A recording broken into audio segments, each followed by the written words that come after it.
지금 우리 이제 저와 우리 청년 여러분들이 사는 이 시대는 그 어느 때보다 그리스도인인 저와 여러분들이 깨어 있어야 한다고 말하는 시대이고, 또 기도해야 한다는 시대라는 얘기들을 우리는 좀 많이 듣게 되는 것 같습니다. 오늘 말씀에 보는 이 사도 바울이 있었던 이 시대에도 이처럼 이제 도덕적으로 타락한 것으로 유명했던 시기입니다. 그래서 그때 있었던 그 성도들에게도 우리와 똑같은 그 도전이 있었어요. 그러니까 깨어 있어야 한다, 기도해야 한다, 또 정신 차려야 한다, 뭐 이런 이야기들이 많이 있었습니다. 우리는 보통 이제 부패한 세상을 바라보면서 뭐라고 말하냐면, 이 세상 왜 이래? 또는 이 어떻게 이렇게 타락할 수 있어? 라고 말하면서 세상을 탓한다든지 책망하는 일들을 하게 됩니다. 이처럼 죄에 대해서 잘못을 지적하는 것은 매우 옳은 일입니다. 하지만 과연 그리스도인인 저와 여러분들이 그렇게 세상을 정죄하고 그리고 책망하는 것으로 나는 그리스도인으로의 책임을 다했는가, 나는 그리스도인의 역할을 다했는가 라고 말하면 오늘 말씀은 그렇지 않다라고 우리에게 이야기하고 있습니다. 오늘 말씀에 등장하는 이 고린도, 이 도시는 누가 봐도 매우 도덕적으로 타락해 있는 부패한 도시였습니다. 그 도시를 보면서 당시에 누군가도 이렇게 말했을 겁니다. 야, 그 고린도라는 그 도시를 봐봐. 왜 그래? 너무나 많이 타락한 것 아니야? 야, 이제는 걷잡을 수 없을 만큼 나쁜 지경에 이르렀어. 뭐 이런 그 잘못을 이렇게 지적했을 수 있어요. 그 사람의 비판은 아마 정당했을 겁니다. 하지만 사도 바울은 거기서 멈춰서는 안 된다고 우리에게 이야기합니다. 1절과 4절 말씀에 보면 이렇게 기록이 되어 있어요. 그 후에 바울이 아덴을 떠나 고린도에 이르러 4절 말씀에 보면 안식일마다 바울이 회당에서 강론하고 유대인과 헬라인을 어떻게 한다고 되어 있습니까? 권면하니라 라고 하는 말씀하십니다. 그러니까 사도 바울은요, 그런 고린도라는 도시를 찾아가서 너희들은 부패했어, 너희들은 타락했어, 그러니까 너희들은 하나님의 은혜를 받지 못할 거야 라는 말보다 어떻게 했냐면 그들을 찾아가서 그들에게 능력 있는 하나님의 복음을 전하는 일을 계속해서 지속적으로 감당했다는 거예요. 여러분도 아시겠지만 사도 바울은요, 순회 전도자입니다. 한 군데 정주에서 멈춰 있어서 거기서 뭐 젊은 시절부터 은퇴할 때까지 쭉 복음을 전하는 사람이 아니라 자기가 필요로 한 곳, 그리고 복음이 전달되어야 하는 곳이라고 생각하는 곳에서는 무조건 찾아가서 복음을 전하고 교회를 세우고, 그리고 여기에 교회를 세운 이후에는 또 다른 곳에 가서 복음을 전하고 교회를 세우는 역할들을 감당했던 사람입니다. 그러니까 물론 우리가 지금 있는 이 목회자들, 그리고 함께 교회를 섬기는 이 지역 교회에서 사역을 하는 것도 매우 중요하지만, 지난번에 우리 함께 오셨던 선교사님처럼 복음이 선포되지 않은 곳에 가서 복음을 전하는 것도 매우 유용하고 중요한 일이라는 걸 보여주는 대목이라는 거예요. 그런데 그분들은 어디를 찾아다닐까요? 복음이 선포되지 못한 곳에 찾아갑니다. 그리고 특별히 하나님의 복음을 듣지 못했기 때문에 예수 그리스도를 통해서 구원받은 그 사람들이 그 확률적으로 더 적은 곳으로만 찾아다니기 때문에 어떠할까요? 그 지역은 우리가 알고 있는, 기대했던 것과는 더 심각하게 타락한 곳이 더 많다는 거예요.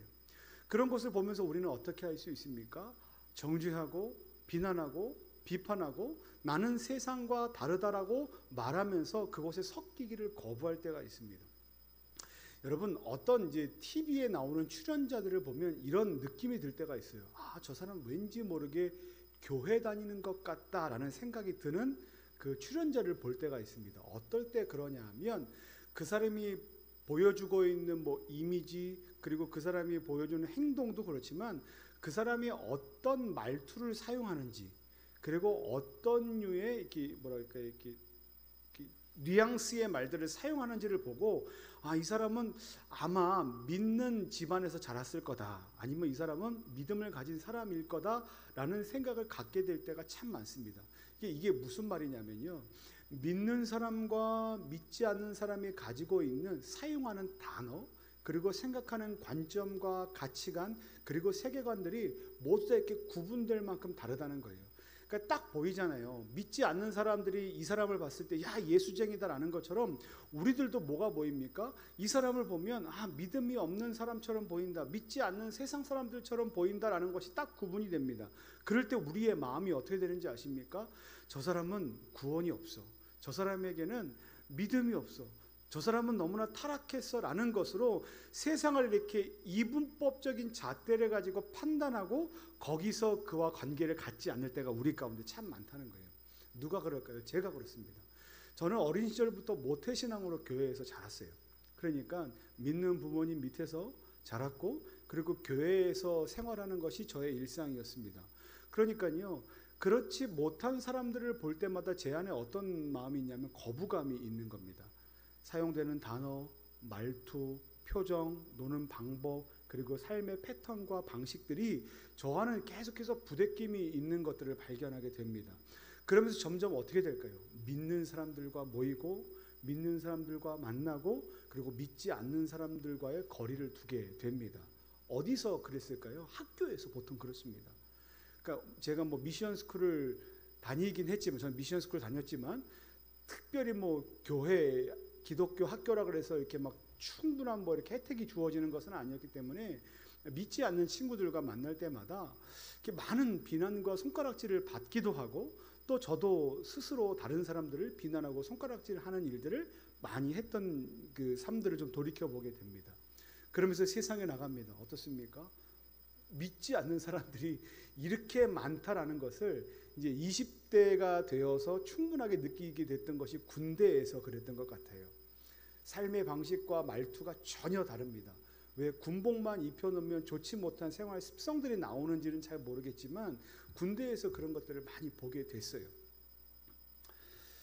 여러분, 이게 비단 저만의 일이라면 좋겠지만 우리는 그렇지 않습니다. 어떨 때 이런 마음을 더 많이 갖게 되냐면, 여러분들이 그리스도인으로서 더 큰 믿음을 가졌다 생각하고, 더 신앙심이 깊고, 예배를 더 잘 드리고, 오랜 시간 예배를 드려왔고, 오랜 시간 신앙생활을 많이 해왔던 사람일수록 이와 같은 세상과의 이분법적인 그 잣대로 세상과 그리스도인의 영역을 구분할 때가 참 많습니다.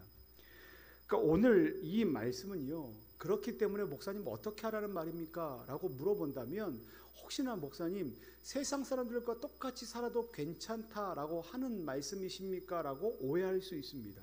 근데 오늘 말씀은 뭐냐면, 세상은 우리와 다른 관점을 가지고, 다른 가치관을 가지고, 다른 세계관을 가지고 믿음 없이 살아가며, 그리고 죄 가운데 머물러 있지만 우리가 그 한가운데를 살아가며 그 사람들과 척지고 등을 지고 이렇게 쭉 선을 긋고 나는 세상 사람들과 다르다라고 말하는 태도로 살아갈 것이 아니라, 우리는 세상 속을 살아가는 그리스도인이라는 것을 자각해야 된다는 거예요. 그러니까 여러분, 사람은요, 우리가 인지하지 못하지만 숨을 쉬며 살아갑니다. 그리고 이 숨을 쉬며 살아갈 때 우리가 알지도 못하는 사이에 많은 공기 중에 이렇게 호흡에 도움이 되는 것들이 우리 안으로 들어오고, 우리는 그것을 통해서 호흡을 연명할 수 있게 됩니다. 여러분, 이 호흡이라는 것은요, 진공 상태에서 우리가 갖지 못하는 거예요. 그러니까 이 말은 뭐냐면, 우리가 보통 그리스도인들을 이야기할 때 세상 속의 그리스도인이라고 이야기하는데, 세상 속의 그리스도인이라고 말하는 것은 우리가 진공을 살아가는 그리스도인이 아니라는 겁니다. 우리는 음압병동이라고 하잖아요. 아주 깨끗하고 이렇게 바깥에 있는 불순물들이 안으로 들어오지 못하는 아주 완전 고결한 인생을 살아가는 것이 아니라 어떻습니까? 세상 한가운데를 살아가요. 그리고 믿지 않는 친구들과 믿지 않는 사람들과 계속해서 마주하며 살아갑니다. 그래서 우리가 그곳을 살아가면서 이렇게 방독면을 쓰거나 산소호흡기를 쓰면서 세상 사람들과 단절된 삶을 살지 않는다는 것이 우리를 보고 세상 속의 그리스도인이라고 한다는 겁니다. 왜 하나님께서 우리를 진공 상태 속에서 살지 않게 하셨을까요? 왜 하나님께서 우리를 세상 속의 그리스도인으로 살게 하셨을까요? 저는 군대 가서 원망을 참 많이 했습니다. 엄청나게 맞았거든요. 엄청나게 괴롭힘을 당했거든요. 그때 저에게 주어졌던 미션이 하나 있었어요. 뭐가 있었냐면, 민기야, 네가 신학생이라고 내가 이 얘기를 들었는데 내가 주는 술 한 잔만 받아 먹으면 내가 너를 더 이상 때리지도 않을 거고 괴롭히지도 않을 거야 라는 말을 들었습니다. 여러분, 이 제안은요 엄청나게 그렇게 솔깃한 제안이에요. 그렇지 않겠습니까? 그거 한 잔 받아 먹는 게 뭐가 어렵겠습니까? 사람들은 즐기면서 마시는 것이 저에게 무슨 큰 부담이 되겠습니까? 근데 제 안에 갈등이 생기기 시작한 겁니다. 여러분, 이런 상황 가운데 놓일 때마다 왜 우리가 차라리 그냥 이렇게 군대도 믿는 사람, 아니면 학교도 믿는 사람, 뭐 다 믿는 사람의 영역 안에만 있으면 이런 유혹도 없을 거라고 생각이 되는데 왜 우리가 굳이 세상 속을 살아가야 하는가? 여러분, 하나님께서 우리를 세상에 살게 하신 이유가 있는데, 첫 번째 오늘 말씀에서 우리에게 주시는 것이 무엇인가 하면, 우리가 세상을 비난하는 비난자로 살아갈 것이 아니라 거기서 어떤 사람으로 살아가야 되는가? 복음의 전달자로 살아가야 한다는 그 사명을 우리에게 맡기셨기 때문에 우리는 세상 속의 그리스도인으로 살아야만 한다는 겁니다. 여러분, 한번 생각해 보십시오. 여러분이 예수님을 믿었습니다. 어떻게 믿으셨습니까? 여러분, 우리는 죄인이라고 고백하면서 주님, 저는 예수님을 믿습니다라고 고백을 했어요. 그런데 그 믿음을 어떻게 가졌습니까? 내가 믿음을 가진 것은 여러분 내가 스스로 가지셨습니까? 그렇지 않습니다. 믿음은 어디서부터 나는지 아십니까? 들음에서부터 옵니다. 여러분들이 믿음을 가졌다는 것은 여러분에게 믿음의 전달자가 있었다는 거예요. 복음의 전달자가 있었기 때문에 여러분들이 어떤 삶을 살고 있습니까? 믿음 안에 복음의 사명자로 지금 살고 있는 거예요. 나는 구원받았다. 나는 은혜를 받았다. 그리고 내가 힘들 때마다 오늘 하나님 앞에 가서 기도할 때 하나님께서 나를 도와주실 거다라는 믿음을 갖게 된 그 믿음이 어디서 왔는가? 뭐 선교사님을 통해서, 목사님들을 통해서, 친구들을 통해서, 부모님들을 통해서, 아니면 모태 신앙이라고 얘기하지만 사실 모태 신앙이라고 얘기하기 때문에 뱃속에서 나오자마자 예수님 믿습니다라고 얘기하는 어린아이는 아무도 없습니다. 모태 신앙이라는 것은 태어날 때부터 신앙을 가졌다는 것이 아니라 태어날 때부터 신앙 교육을 받고 자랐다는 거예요. 이 말은 뭡니까? 내게 그 복음을 전달해 준 그런 분이 있었다는 거예요. 여러분, 우리는 복음을 전달받았기 때문에 믿음 안에 살게 됩니다. 복음 안에 살게 되었어요. 그렇기 때문에 우리가 오늘 어떤 책임이 있냐면, 죄 가운데 머물고 있는 이 세상을 바라보면서 비난하고 책망하고 힐난하고 그리고 거리를 둘 것이 아니라 세상 사람들에게 그 어떤 것도 회복시켜주지 못했던, 만족시켜주지 못했던 것을 만족시켜줄 만한 것들을 전하는 일들을 해야만 하는데, 그것이 무엇입니까? 바로 복음이에요. 다시 복음 앞에 내 영혼 서네, 뭐 이런 찬양도 우리 같이 하잖아요. 우리가 복음에 대해서 다시 한번 기억해야 돼요. 여러분, 하나님께서는요 예수님을 통해서 여러분들과 저의 모든 죄와 허물들을 용서하셨습니다. 그러니까 우리는 죄가 없기 때문에 구원받은 인생이 아니라 죄인이었음에도 불구하고 구원받은 인생이에요. 그렇기 때문에 죄 가운데 있는 이 세상과 죄 가운데 있는 이 사람들을 바라보면서 어떤 마음을 가져야 하는가? 긍휼한 마음을 가져야 한다는 겁니다. 그리고 그와 같은 사람들과 세상 사람들을 만날 때마다 그들 가운데 가장 필요한 것이 무엇일까? 바로 예수 그리스도를 믿는 복음을 그 사람들에게 전하는 것이 이 모든 죄를 책망하고 힐난하고 비난하고 당신은 나쁘게 살고 있습니다라고 얘기하는 것보다 더 좋은 처방임을 우리는 기억해야 합니다. 그렇기 때문에 오늘 말씀처럼 우리는 어떤 삶을 살아야 하는가? 복음의 전달자로 살아야 하는 줄 믿습니다. 우리 사랑하는 청년 여러분, 여러분들은 어디에서 살아가십니까?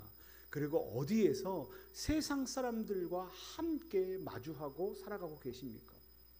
직장에서, 그리고 학교에서, 그리고 클럽에서, 또 많은 사람들과 만나는 모든 자리에서 우리는 세상 사람들과 늘 마주하며 살아갑니다. 그런데 세상 사람들은요, 여러분 기억하십시오.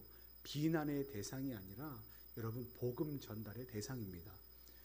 여러분들 바라기는 여러분의 그 모든 인생 가운데서 과연 내가 어떤 사람에게 어떻게 복음을 전달할 수 있을까를 고민하는 인생 되기를 소망하고, 또 그런 고민이 들 때마다 하나님께서 아주 적재적소에 좋은 지혜와 좋은 말씀과 좋은 환경들을 열어주셔서 여러분들을 통해서 구원받는 믿음의 역사가 여러분들의 일상 가운데서 넘치는 그 놀라우신 복을 날마다 누리고 확인하는 우리 모든 청년들 되시기를 예수님의 이름으로 간절히 축원합니다. 그리고 또 한 가지 우리 하나님께서 우리에게 주신 메시지가 있는데요, 우리 말씀 한번 좀 같이 읽으면 좋겠습니다. 2절과 3절입니다. 2절과 3절 같이 읽습니다. 우리 큰 목소리로 또 한 목소리로 읽겠습니다. 시작.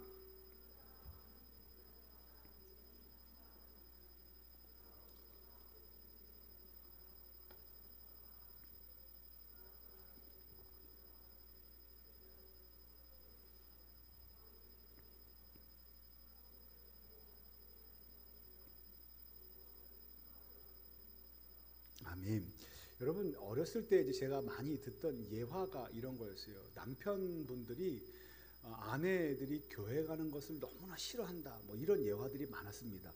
뭐 요즘에도 그럴 수 있습니다. 남편분은 교회를 다니시지 않고, 그리고 아내 되시는 이제 어머니들만 교회 다니는 경우에 남편 되시는 분들이 왜 당신은 맨날 교회 가서 살고, 교회 가서 봉사하고, 교회 가서 청소하고 밥하고 이렇게 하면서 집에서 내가 먹는 밥은 왜 차려주지 않는가, 뭐 이런 그 이야기들을 참 많이 들으면서 그렇게 설교를 들었던 적이 있습니다. 근데 실제로 제가 전도사가 되고 강도사가 되고 목사가 되고 보니 실제로 그렇게 이야기하는 남편분들이 참 많다는 것을 알게 됐어요. 그러니까 제가 들었던 것과 실제로 그런 마음을 가지고 있는 사람들이 있다는 것에 대해서 알게 되니까, 이게 우리 안에 뭔가 이렇게 균형이 필요하겠다라는 생각이 좀 들게 됐습니다. 오늘 말씀에 보면 사도 바울은 어떤 일을 했던 사람이냐 하면 복음을 전하는 사람이었지만 또 하나 생업을 갖고 있는 사람이었는데, 그 사람은 그 생업이 무엇이었는가? 텐트 메이커, 천막을 만드는 사람이었다라고 이야기를 합니다. 그러니까 아버지 때부터 오는 그 놀라운 기술들을 전수받고 그 사람들에게 텐트를 만들어주면서 천막을 만들어주면서 이제 수입을 갖게 되고, 그 수입을 자기가 스스로 벌여서 자비로 선교를 하는 자비랑 사역자의 모델을 보여주었던 사람이 바로 사도 바울이었다라고 성경이 이야기합니다. 중요한 것은 뭐냐면 사도 바울은 복음의 전달자였고, 복음을 열심으로 전달하는 교회를 세우는 선교사요, 목회자요, 그리고 사역자였지만 더불어 그가 했던 그것이 뭐냐면 직업을 갖고 있었다는 거예요. 여러분, 직업은요, 어떤 것으로 우리가 이야기할 수 있냐면 자기 자신이 일상의 생활을 하기 위해서 필요한 그것을 얻기 위한 이 재화, 뭐 돈을 벌기 위한 수단입니다. 그러니까 일을 해야지만, 직업을 가져야지만 돈을 벌 수 있고, 그 번 돈을 가지고 우리의 삶을 영유할 수 있습니다.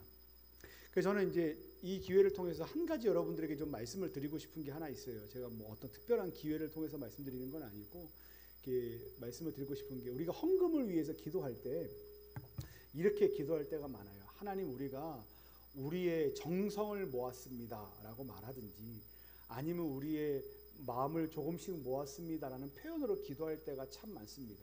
그리고 우리가 수고하고 애쓴 것을 주님께 드립니다라는 표현을 드릴 때가 많아요. 그러니까 맞습니다. 우리가 수고하고 애쓴 것을 하나님께 드리는 부분이 맞고, 또 전체적인 파이로 보면 내가 조금, 누군가가 조금씩 이렇게 파이를 모아서 크게 덩어리로 하나님께 드렸기 때문에 우리가 십시일반 모았습니다라는 개념도 사실 어찌 보면 맞을 수 있습니다. 근데 우리가 헌금할 때, 이 봉헌할 때 가장 큰 개념은 뭐냐면 이것은 나의 것이 아니다라는 거예요. 누구로부터 왔습니까? 하나님께로부터 왔고, 하나님께서 우리에게 주신 전부를 다시 하나님께 올려드려야 하지만, 그 중에 일부를 떼어서 하나님께 드리는 것은 우리가 모은다는 개념이 아니라, 하나님께서 내가 10분의 1을 받겠다라는 건 하나님이 우리가 번 것에 대한 10분의 1을 띄어가시는 분이십니까? 라고 하는 개념이 아니라, 하나님께서 우리가 드리는 그 10분의 1을 받으시면서, 모든 그 열매 중에 첫 번째 열매를 받으시면서 내가 너희의 모든 것들을 다 맞다고 여기겠다라고 말씀하시면서 나머지 10분의 9는 뭘로 남겨놓으신 겁니까? 우리의 삶을 영위하는 것으로 남겨뒀다는 거예요. 그러니까 하나님이 우리에게 직업을 주시고 우리에게 사명을 주시고 잡을 주시고 이렇게 하시면서 우리의 삶을 영위할 수 있도록 하나님께서 은혜를 베푸셨기 때문에 우리가 소득을 가질 수 있는 것이고, 그 소득의 전부를 다 드려야 함이 마땅하나 하나님께서 저와 여러분들의 삶의 삶의 그 생활들을 할 수 있는 최소한의 것들은 하나님 남겨두시고, 그리고 대표적인 것들을 받으면서 우리의 마음과 우리의 헌신과 우리의 삶의 모습들을 받으시겠다. 그리고 그것을 통해서 교회의 사역들을 감당케 하시겠다라는 것이 우리가 갖고 있는 이 헌금 봉헌에 대한 개념입니다. 여러분들 좀 잘 이해하시면 좋겠는데, 오늘 사도 바울은요, 그러니까 자기가 번 그것을, 그러니까 하나님께서 그 일을 맡기셔서 그 텐트 메이킹에서 번 그 돈을 가지고 어떻게 했냐면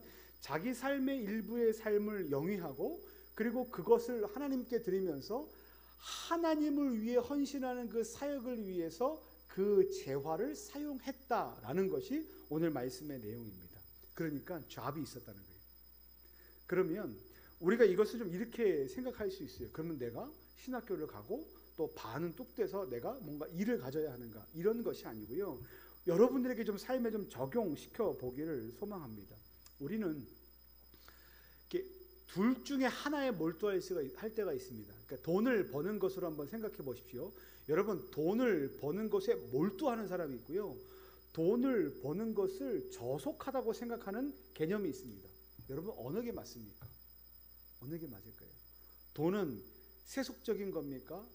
아니면 돈에 몰두하는 것이 맞습니까? 뭐 어떤 것이 맞는지 잘 모르겠지만, 우리가 분명한 것은 돈, 직업, 공부, 일하는 것, 취직, 사랑, 뭐 연애, 뭐 자녀 양육, 뭐가 됐든지 거기에 우리의 모든 신경이 몰두되어 있는 것은 분명 좋지 않습니다.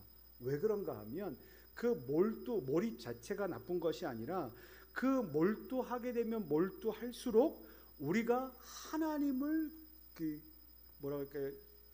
경홀히 여길 만한 그 자세를 갖게 될 때가 너무나 많기 때문에 우리가 무엇인가에 몰두하는 것 좋지 않습니다. 하지만 우리가 그리스도인이기 때문에 이렇게 말하는 것도 좋지 않아요. 뭐냐면 돈을 버는 것은 저속한 것이다, 돈을 버는 것은 세속적인 것이다 라고만 치부하는 것도 좋지 않습니다. 또 하나, 공부만 하는 것은 너무나 이기적인 것이고, 그리고 너무나 비신앙적인 것이다라고 이야기하는 것도 좋지 않습니다.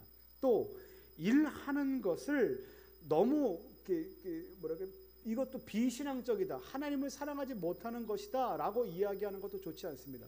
왜 그러냐면 하나님께서는 우리의 삶을 영위할 수 있도록 무엇을 허락하셨냐면 돈 버는 일, 직업, 그리고 학교에서 공부하는 많은 기회들을 허락하셨습니다.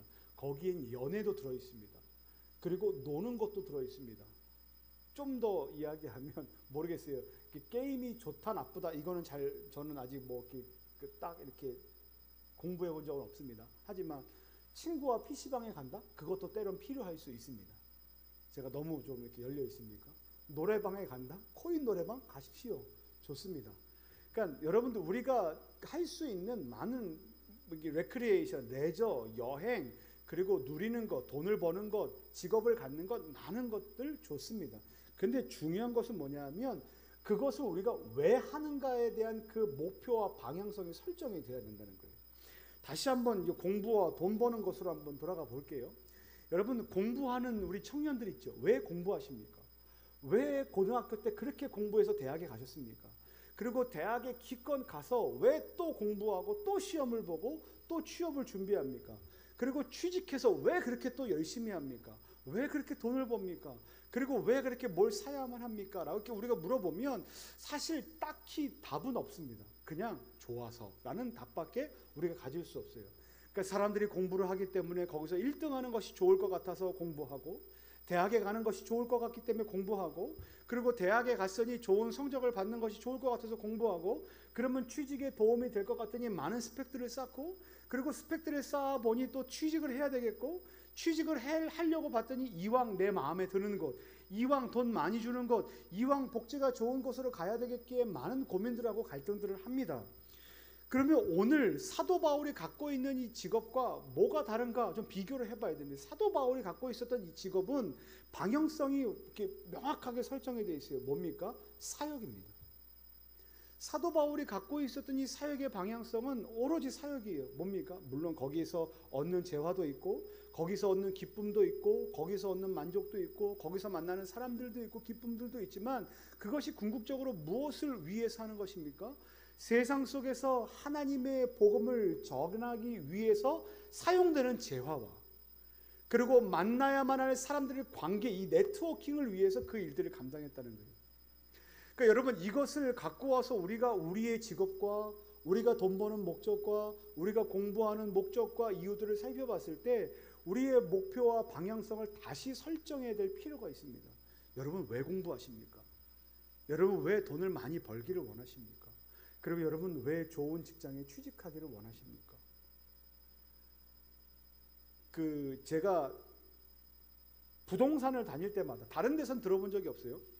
부동산에 다닐 때마다 이런 이야기들을 해요.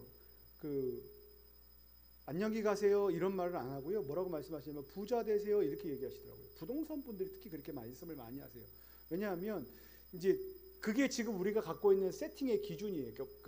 좋은 것, 최고선의 기준이 뭐냐면 돈을 많이 버는 것, 부자가 되는 것, 좋은 집을 갖는 것이 아주 이렇게 목표로 세팅되어 있기 때문에 그래요. 그렇기 때문에 중국 사람들은 어떻습니까? 뭐 탁 가면 복을 거꾸로 뒤집어 놨잖아요. 복이 쏟아지라고. 그러니까 돈 많이 버는 것이 사람들이 갖고 있는 부자에 대한 가치의 기준입니다. 그래서 여러분 요즘 서점가를 한번 보십시오. 서점에 보면 뭐 투자뿐만 아니라 이런 제목이 참 많아요. 부와 관련된 것, 돈과 관련된 것이 참 많이 나옵니다. 그리고 베스트셀러, 스테디셀러가 되고 있는 시즌을 우리가 살고 있습니다. 근데 여러분, 우리가 돈 버는 것이 세속적이다라고 밀어놓지는 않지만 거기에 우리가 방향성을 설정하지 않으면 하나님께서 우리에게 주시는 이 삶에 대한 이 가치와 방향성과는 전혀 다른 삶을 살게 될 수 있다는 것이 오늘 성경이 말씀하는 바입니다.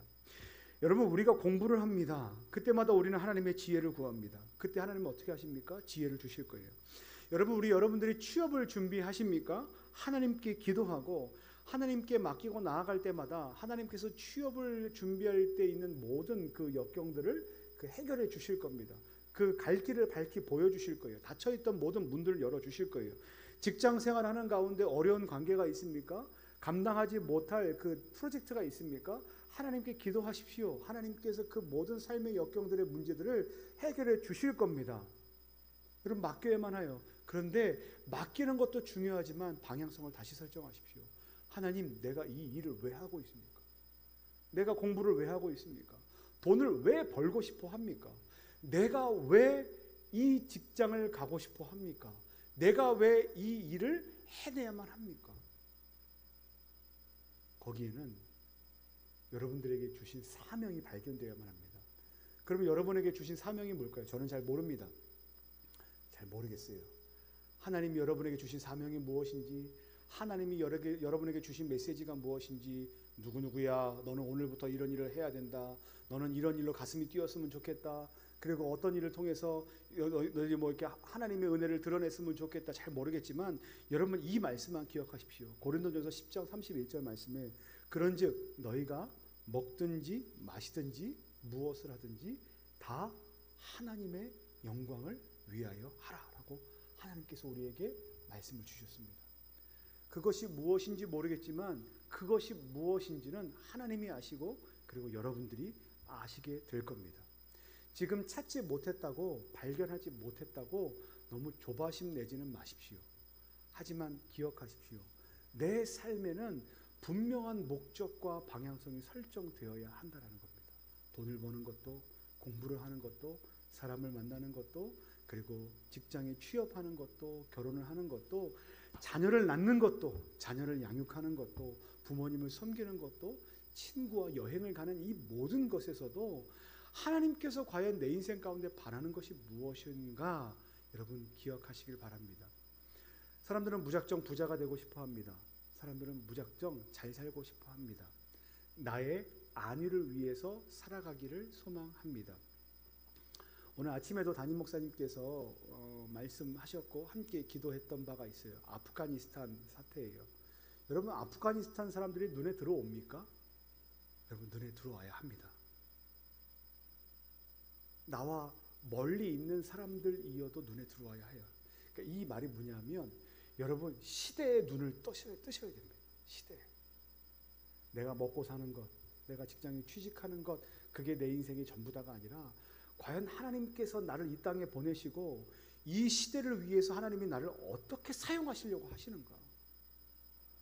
아프간이 여러분의 마음을 울리신다면, 인도 코로나가 여러분의 마음을 울리신다면, 아니면 지금 이 땅 가운데 있는 가난한 사람들, 그리고 형편이 어려운 그 지경에 있는 사람들, 혜택을 받지 못하는 사람들, 또 부자로 살고 있지만 복음을 듣지 못하여 흥청망청하게 살고 있는 또 다른 사람들을 볼 때마다 여러분들의 가슴이 울리셔야 되고, 제가 지금 너무 감사한 게 페트병에 물을 담아 오셨는데 이게 지금 시중에 판매되는 물이에요.